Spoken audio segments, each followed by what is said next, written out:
ECMWF hava tırqatının mərkəzində yenə də bu siqnalı verir ki, mövsümlük modeldir bu. Deməli, troposferin orta qatındakı atmosfer təzyiqi götürülüb və oktyabr ayında baxın burada nə baş verəcək. Avropanın cənubundan, deməli Avropanın bir qədər mərkəzinə doğru yayılan bir antisiklon sistemi gözlənilir. Yəni oktyabr ayında bu tendensiya gözlənilir. Lakin baxın bu Azərbaycan ərazisi, baxın burada Azərbaycanın xüsusilə də əksər deməli ətraf qonşu ölkələr, yəni şimalda Rusiya, şimal-qərbdə Gürcüstandır, eyni zamanda Türkiyədir və şərqdə Xəzər dənizi, Qazaxıstan ərazisidir. Deməli bu ərazidə geniş bir, sərin bir hava dalğası gözlənir, yəni soyuq bir, sərin bir hava dalğası gözlənir.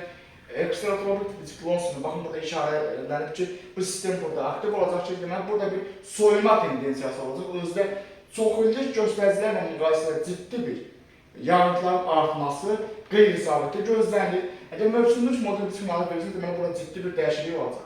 Eyni zamanda baxın burada Böyük Britaniyada və Amerikada da mövsümdən kənar bir tez bir soyuqlaşma gözlənilir. Deməli baxın Sibir ərazisində bir yüksək atmosfer təzyiqi olacaq. Deməli buradakı yüksək atmosfer təzyiqi bu cənubda yaranan, yəni Xəzər dənizinin şimalında, Sibirdən cənubda, Ural ərazisində və Xəzər dənizinin şimalında yaranan ekstratropik siklon sistemi Sibirdə, şimaldakı və şimal-şərqdəki soyuq havanı vaxtından əvvəl Azərbaycan arasında doğru daşıyacaq. Deməli burada bir vaxtından əvvəl bir soyuma prosesi gözlənir. Bir sıra modellər eyni siqnalı verir. Baxın burada da yenə də baxın burada rənglər asılır. Deməli burada orta troposferdə yenə də bir dəyişiklik siqnalları var. Özü mövsümlük modeləcə bunu göstərirsə, deməli bu ciddi bir dəyişiklik baş verəcək. Oktyabrın sonu və noyabrlarda baxın burada yenə ciddi bir deməli ilkin siqnallar var ki, soyuma potensialı gözlənilir. Özdə oktyabrda və noyabrda baxın burada deməli soyuq havanın deməli cəbhəsi Azərbaycan arasında yaxınlaşacaq. Amma ötən il oktyabr və noyabrında isə bura tamamilə qırmızı idi. Deməli burada soyuq hava yox idi. Amma bu illər isə 2026-cı ilin oktyabr noyabrında isə vaxtından əvvəl bir soyuma tendensiyası gözlənir.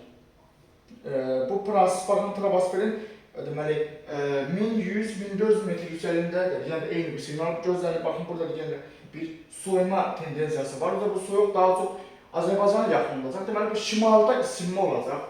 Amma bu Xəzərcəsi ölkələrində isə ciddi bir soyuqlaşma potensialı var. Deməli bu siqnallar oktyabr ayının çox ciddi bir qeyri-sabit keçməsindən xəbər verir.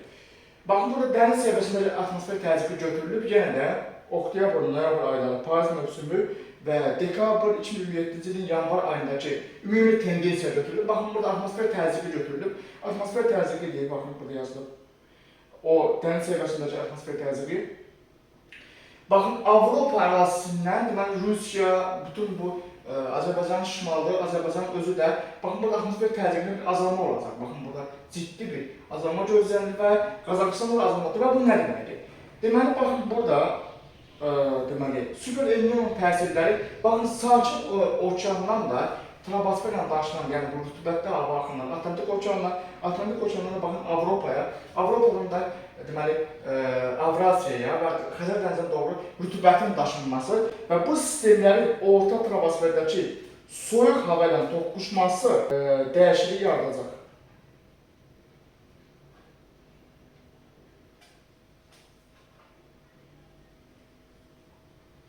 Baxın, bu son datada yenə Avropanın ECMWF hava tırqatının mərkəzinin datasıdır. Bu datada yenə eyni siqnalı verir ki, deməli, oktyabr ayında burada orta şərq ölkələrində yağıntılar baxın 90-110% artacaq. Deməli, bu çox ciddi bir rəqəmdir. Axir məlumatlarına baxdım, əvvəlki dövrlərdə deməli son 10 il ərzində, ən azı son 10 il ərzində belə bir yağıntılı proses bu qədər yəni pik bir həddə çatmır. Bu tam bu doyma, baxın bu doyub artıq burada. Deməli, tam bir yağıntı olacaq. Bir var bu boş olsun, yəni boş yox, amma burada oktyabr ayında tam bir doyma həddə gözlənir. Yəni yağıntı kifayət qədər güclü olacaq. Deməli, bütün bu ümumi tendensiyalar hamısı ciddi bir iqlim dəyişikliyindən xəbər verir. Bu barədə yaxın günlərdə birbaşa modellərin tələləri əsasında yeni videolar kanalda yayınlanacaq.